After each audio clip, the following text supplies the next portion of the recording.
ಬಂದಿರುವಂತಹದ್ದು two of sorts ಬಂದಿದೆ. ಕೆಲವೊಂದು indecision ಅಲ್ಲಿ ಇರುವಂತಹದ್ದು, ಯಾವುದೇ ರೀತಿಯ ಡಿಸಿಷನ್ ಅನ್ನ ಮಾಡಕ್ ಆಗ್ದಿರಾ ಅಥವಾ ಕೆಲವೊಂದು ಡಿಸಿಷನ್ ನ ಮಾಡ್ದಿರಾ ನೀವು ಸುಮ್ಮನೆ ಇರುವಂತಹದ್ದು ರೆಪ್ರೆಸೆಂಟ್ ಆಗ್ತಾ ಇದೆ ಬಾಟಮ್ ಆಫ್ ದ ಡಕ್ ಅಲ್ಲಿ.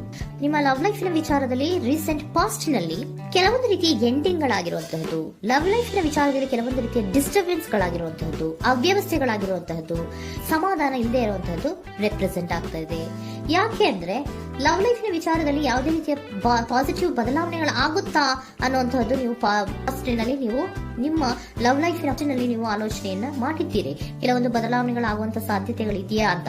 ಆದ್ರೆ ಎಂಡಿಂಗ್ ಗಳಾಗಿರುವಂತಹದ್ದು ಯಾವುದೇ ರೀತಿಯ ಸರಿ ಹೋಗ್ತಿಲ್ದೇ ಇರುವಂತಹದ್ದು ರೆಪ್ರೆಸೆಂಟ್ ಆಗ್ತಾ ಇದೆ.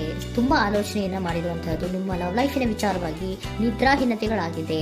ಕೆಲವೊಂದು ರೀತಿಯ ಸ್ಟ್ರೆಸ್ಸಿಗೆ ಒಳಗಾಗಿರುವಂತಹದ್ದು ನಿಮ್ಮ ರೀಸೆಂಟ್ ಪಾಸ್ಟಿನಲ್ಲಿ ನಡೆದಿರುವಂತಹದ್ದು. ಲವ್ ಲೈಫಿನ ವಿಚಾರವಾಗಿ ಯಾವುದೇ ರೀತಿಯ ಅಂತ ಸಮಾಧಾನದ ಏನು ನಿಮ್ಗೆ ನಡೆದಿಲ್ಲ. ಆ ಕಾರಣಕ್ಕೆ ನಿಮ್ಗೆ ಕೆಲವೊಂದು ವಿಚಾರಗಳನ್ನ ಡಿಸಿಷನ್ ತಗೊಳ್ಳುವಂತಹದ್ದು, ಡಿಸೈಡ್ ಅನ್ನ ಮಾಡುವಂತಹದ್ದು ನಿಮ್ಗೆ ಕಷ್ಟ ಆಗ್ತಾ ಇರೋದು.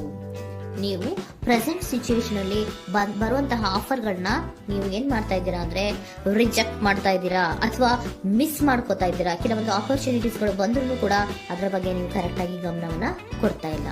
ಯಾಕೆ ಕೊಡ್ತಾ ಇಲ್ಲ? ನಿಮ್ಗೆ ಗೊತ್ತಾಗ್ತಿಲ್ಲ ಏನ್ ಮಾಡ್ಬೇಕು. ಅದಕ್ಕೋಸ್ಕರ ನೀವ್ ಏನ್ ಮಾಡ್ತಿದ್ದೀರಾ, ಎಂಡಿಂಗ್ ಆದಂತಹ ಆಫರ್ಗಳಿರ್ಬೋದು ಅಥವಾ ಬೇರೆ ಯಾವುದೇ ಆಫರ್ಗಳಿರ್ಬೋದು ಬಂದ್ರೆ ಅದನ್ನ ನೀವು ಗಮನನೇ ಕೊಡದೇ ಇರುವಂತಹದ್ದು. ಯಾವುದೋ ಕೆಲವು ವಿಚಾರ ನಿಮ್ಮ ಲವ್ ಲೈಫ್ ನ ವಿಚಾರವಾಗಿ ಕೆಲವೊಂದು ರೀತಿಯ ಮತ್ತಷ್ಟು ಅಂದ್ರೆ ರಿವ್ಯಾಲ್ಯೂಯೇಷನ್ ಅನ್ನ ಮಾಡ್ತಾ ಇರುವಂತಹದ್ದು ರೆಪ್ರೆಸೆಂಟ್ ಆಗ್ತದೆ. ಪ್ರೆಸೆಂಟ್ ಅಲ್ಲಿ ನಾನು ಯಾವುದೇ ಆಫರ್ ಅನ್ನ ತಗೊಳ್ಳುವಂತ ಸ್ಥಿತಿಯಲ್ಲಿ ಇಲ್ಲ ಅನ್ನುವಂತ ರೀತಿಯಲ್ಲಿ ನೀವು ಆಫರ್ಗಳನ್ನ ಮಿಸ್ ಮಾಡ್ಕೊಳ್ಳುವಂತಹದ್ದು ಅಥವಾ ರಿಜೆಕ್ಟ್ ಮಾಡುವಂತಹದ್ದು ರೆಪ್ರೆಸೆಂಟ್ ಆಗ್ತಾ ಇದೆ.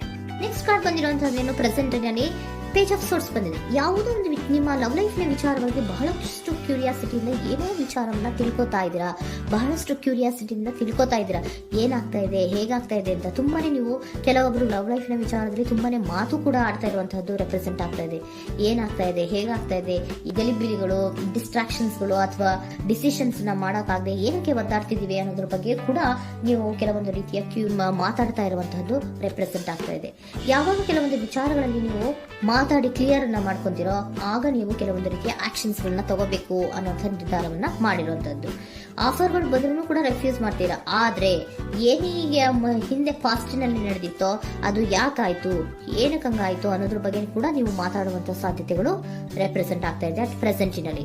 ಆಮೇಲೆ ನೀವು ಮಾತಾಡಿದ್ಮೇಲೆ ಕೆಲವೊಂದು ರೀತಿಯ ನಿರ್ಧಾರಗಳನ್ನ ಮಾಡುವಂತಹದ್ದು. ನೈಟ್ ಆಫ್ ವೈಂಡ್ಸ್ ಬಂದಿದೆ. ಸೊ ಆವಾಗ ನೀವು ನಿಮ್ಮ ಕೆಲವೊಂದು ವಿಚಾರಗಳಲ್ಲಿ ಕ್ಲಾರಿಟಿಗೆ ಬಂದ್ಮೇಲೆ ನಿಮ್ಮ ಲವ್ ಲೈಫಿನ ವಿಚಾರದಲ್ಲಿ ಕೆಲವೊಂದು ಆಕ್ಷನ್ ಗಳನ್ನ ತಗೊಳ್ಳುವಂತಹದ್ದು ರೆಪ್ರೆಸೆಂಟ್ ಆಗ್ತಾ ಇದೆ.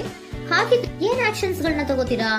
ಈಗ ಕೆಲವೊಂದು ರೀತಿಯ ಆಫರ್ಗಳನ್ನ ನೀವು ಬಂದಂತಹ ಆಫರ್ಗಳನ್ನ ನೀವು ಏನ್ ಮಾಡಿದ್ದೀರಾ, ರೆಫ್ಯೂಸ್ ಅನ್ನ ಅಟ್ ಪ್ರೆಸೆಂಟ್ ಅಲ್ಲಿ ಮಾಡಿದ್ದೀರಾ. ಈಗಲೂ ಕೂಡ ನೀವು ಬಂದಂತಹ ಆಫರ್ ಅನ್ನ ನೀವೇನ್ ಮಾಡ್ತೀರಾ, ರೆಫ್ಯೂಸ್ ಅನ್ನ ಮಾಡ್ತೀರಾ ಅಥವಾ ರಿಜೆಕ್ಟ್ ಅನ್ನ ಮಾಡ್ತೀರಾ. ಯಾಕೆ? ಸೆಕೆಂಡ್ ಕಾರ್ಡ್ ನಿಮ್ಗೆ ಇಮಿಡಿಯೇಟ್ ಫ್ಯೂಚರ್ ನಲ್ಲಿ ಸೆಕೆಂಡ್ ಕಾರ್ಡ್ ಬಂದಿರೋದು ಯಾವುದು, ಹರ್ಮೆಟ್ ಕಾರ್ಡ್ ಬಂದಿದೆ. ಸೊ ಲೋನ್ಲಿನೆಸ್ ಅನ್ನ ರೆಪ್ರೆಸೆಂಟ್ ಮಾಡುತ್ತೆ. ಯಾಕೆ ಲೋನ್ಲಿನೆಸ್ ಅನ್ನ ರೆಪ್ರೆಸೆಂಟ್ ಮಾಡುತ್ತೆ? ಬೇಡಪ್ಪ, ಈ ಜಗ್ಲಿಂಗ್ ಗಳೇ ಬೇಡ. ತುಂಬಾ ಜಗ್ಲಿಂಗ್ ಇದೆ ನಿಮ್ಮ ಲವ್ ಲೈಫ್ ನ ವಿಚಾರದಲ್ಲಿ. ಕೆಲವೊಬ್ಬರಿಗೆ ತುಂಬಾ ಜಗ್ಲಿಂಗ್ ಇದೆ. ಯಾವಾಗ್ಲೂ ಬ್ಯಾಲೆನ್ಸ್ ನ ಮಾಡ್ತಾ ಇರ್ಬೇಕು. ಈ ಕಡೆಗೆ ಹೇಳಿದ್ರೆ ಆ ಕಡೆಗೆ ಹೋಗುತ್ತೆ, ಆ ಕಡೆಗೆ ಹೇಳಿದ್ರೆ ಈ ಕಡೆಗೆ ಬರುತ್ತೆ. ಯಾವ ಕಡೆ ಅಂತ ಮಾಡೋದು ಅನ್ನುವಂತಹ ಆಲೋಚನೆಯನ್ನ ಮಾಡ್ತಾ ಇರುವಂತದ್ದು. ಸದ್ಯಕ್ಕೆ ಯಾವುದೇ ಆಫರ್ ಬೇಡ, ಸ್ವಲ್ಪ ಒಂಟಿಯಾಗಿರೋಣ ಅಂತ ನೀವು ಆಲೋಚನೆಯನ್ನ ಮಾಡ್ತಾ ಇರುವಂತದ್ದು ರೆಪ್ರೆಸೆಂಟ್ ಆಗ್ತಾ ಇದೆ. ಮತ್ತೆ ಕೆಲವೊಬ್ಬರಿಗೆ ಕೆಲವೊಂದು ರೀತಿಯ ಕ್ಯೂರಿಯಾಸಿಟಿಯಿಂದ ಏನಾಗ್ತಾ ಇದೆ ಅಂತ ವಿಷಯಗಳನ್ನ ತಿಳ್ಕೊಂಡ್ಮೇಲೆ ಕೆಲವೊಂದು ಆಕ್ಷನ್ಸ್ ಗಳನ್ನ ತಗೊಳ್ಳುವಂತದ್ದು ಕೂಡ ರೆಪ್ರೆಸೆಂಟ್ ಆಗ್ತಾ ಇದೆ. ಯಾವುದೇ ರೀತಿಯ ಭಯ ಇಲ್ಲದೆ ವಿಷಯಗಳನ್ನ ತಿಳ್ಕೊಂಡು ನೀವು ಆಫರ್ಗಳನ್ನ ಅಟ್ ಪ್ರೆಸೆಂಟ್ ಅಲ್ಲಿ ರೆಫ್ಯೂಸ್ ಮಾಡೋ ಸಾಧ್ಯತೆಗಳು ಕೂಡ ಕೆಲವೊಬ್ಬರಿಗೆ ರೆಪ್ರೆಸೆಂಟ್ ಆಗ್ತದೆ. ಯಾಕೆ ಆಫರ್ಗಳನ್ನ ರೆಫ್ಯೂಸ್ ಮಾಡ್ತೀರಾ? ನಿಮ್ಮ ಲವ್ ಲೈಫ್ ನ ವಿಚಾರದಲ್ಲಿ ಬರೀ ಜಗ್ಲಿಂಗ್, ತುಂಬಾ ಬ್ಯಾಲೆನ್ಸ್ ಅನ್ನ ಮಾಡ್ಬೇಕು. ಯಾವ ಕಡೆ ಮಾಡ್ಬೇಕು, ಹೇಗ್ ಮಾಡ್ಬೇಕು ಗೊತ್ತಾಗದೇ ಇಲ್ಲ. ನೀವೇನ್ ಮಾಡ್ತೀರಾ, ಸ್ವಲ್ಪ ದಿನದ ಮಟ್ಟಿಗೆ ನಾನು ಲೋನ್ಲಿ ಆಗಿರ್ಬೇಕು ಅನ್ನೋದನ್ನ ಇಲ್ಲಿ ನಿಮ್ಗೆ ಲವ್ ಲೈಫ್ ನ ವಿಚಾರವಾಗಿ ರೆಪ್ರೆಸೆಂಟ್ ಆಗ್ತಾ ಇದೆ. ಈ ಎಲ್ಲಾ ಕನ್ಫ್ಯೂಷನ್ಸ್ ಇರೋದ್ರಿಂದಲೇ ನಿಮ್ಗೆ ಬಾಟಮ್ ಆಫ್ ದ ಡಕ್ ಬಂದಿರೋಂಥದ್ದು ಟೂ ಆಫ್ ಸೋರ್ಟ್ಸ್ ಬಂದಿರೋಂಥದ್ದು. ಸೊ ಇಂಡಿಸಿಷನ್ ಆಗ್ತಿರೋಂಥ ಏನ್ ಮಾಡ್ಬೇಕು ಗೊತ್ತಾಗಲ್ಲ. ಅದಕ್ಕೆ ನೀವು ಇಲ್ಲಿ ಕುತ್ಕೊಂಡ್ಬಿಟ್ಟಿದ್ದೀರಾ, ನನ್ನ ಲವ್ ಲೈಫ್ ನ ವಿಚಾರವಾಗಿ ಯಾವ ನಿರ್ಧಾರವನ್ನ ಮಾಡ್ಬೇಕು ಅನ್ನುವಂತಹ ಆಲೋಚನೆಯನ್ನ ಮಾಡ್ತಾ ಇರುವಂತದ್ದು, ಹಾಗೇನೆ ಮಾಡುವಂತದ್ದು ನಿಮ್ಗೆ ರೆಪ್ರೆಸೆಂಟ್ ಆಗ್ತಾ ಇರೋದು. ಕೆಲವೊಬ್ರು ರೆಫ್ಯೂಸ್ ಅನ್ನ ಮಾಡಿ ಮುಂದೆ ಹೋಗುವಂತ ಸಾಧ್ಯತೆಗಳು ಇರುವಂತಹದ್ದು. ಮತ್ತೆ ಕೆಲವೊಬ್ರು ಆಫರ್ಗಳನ್ನು ಬರುವಂತದನ್ನ ಬ್ಯಾಲೆನ್ಸ್ ಅನ್ನ ಮಾಡಬೇಕು, ಜಗ್ಲಿಂಗ್ ಅನ್ನ ಮಾಡಬೇಕು, ಸದ್ಯದ ಮಟ್ಟಿಗೆ ಒಂಟಿಯಾಗಿ ಇರೋಣ ಅಂತ ಆಲೋಚನೆಯನ್ನ ಮಾಡ್ತಾ ಇರುವಂತದ್ದು ರೆಪ್ರೆಸೆಂಟ್ ಆಗ್ತಾ ಇದೆ. ನಿಮಗೆ ಏಂಜಲ್ ಗೈಡೆನ್ಸ್ ಏನ್ ಕೊಡ್ತಾ ಇದ್ದಾರೆ, ಡೋಂಟ್ ಸ್ಟಾಪ್. ಇಲ್ಲಿ ಡೋಂಟ್ ಸ್ಟಾಪ್ ಇನ ಅರ್ಥ ಏನಪ್ಪಾ ಅಂದ್ರೆ, ಯಾವ ಕೆಲವು ವಿಚಾರಗಳ ಬಗ್ಗೆ ಕ್ಲಾರಿಟಿ ಬೇಕು ನಿಮ್ಗೆ, ಯಾವ ವಿಚಾರಗಳಲ್ಲಿ ನೀವು ಕನ್ಫ್ಯೂಷನ್ಸ್ ಅಲ್ಲಿ ಒದ್ದಾಡ್ತಾ ಇದ್ದೀರಾ, ಏನ್ ಕ್ಲಾರಿಟಿ ಬೇಕೋ ಅದನ್ನ ಧೈರ್ಯವಾಗಿ ಮುಂದೆ ಬಂದು ಅದನ್ನ ಕ್ಲಾರಿಟಿಯನ್ನ ತಗೊಂಡು ಮುಂದೆ ಹೋಗು, ಅಲ್ಲೇ ನಿಂತ್ಕೋಬೇಡ ಅನ್ನುವಂಥದ್ದನ್ನ ನಿಮ್ಗೆ ಹೇಳ್ತಾ ಇದ್ದಾರೆ. ಯಾವ ವಿಚಾರವನ್ನ ನೀವು ಲವ್ ಲೈಫ್ ನ ವಿಚಾರದಲ್ಲಿ ಏನ್ ಈ ಜಗ್ಲಿಂಗ್ಗಳು ಅಥವಾ ಈ ಬ್ಯಾಲೆನ್ಸ್ ಗಳನ್ನ ಮಾಡ್ಕೊಂಡು ಅಥವಾ ಎಳ್ದಾಟಗಳನ್ನ ಮಾಡ್ಕೊಂಡಿದ್ದೀರೋ ಅಲ್ಲಿಗೆ ಕ್ಲಾರಿಟಿನ ತಗೊಳ್ಳಿ, ಧೈರ್ಯವಾಗಿ ಕ್ಲಾರಿಟಿನ ತಗೊಂಡು ನೀವು ಮುಂದೆ ಆಕ್ಷನ್ಸ್ ಅನ್ನು ತಗೊಳ್ಳುವಂತದ್ದು ರೆಪ್ರೆಸೆಂಟ್ ಆಗ್ತಾ ಇದೆ.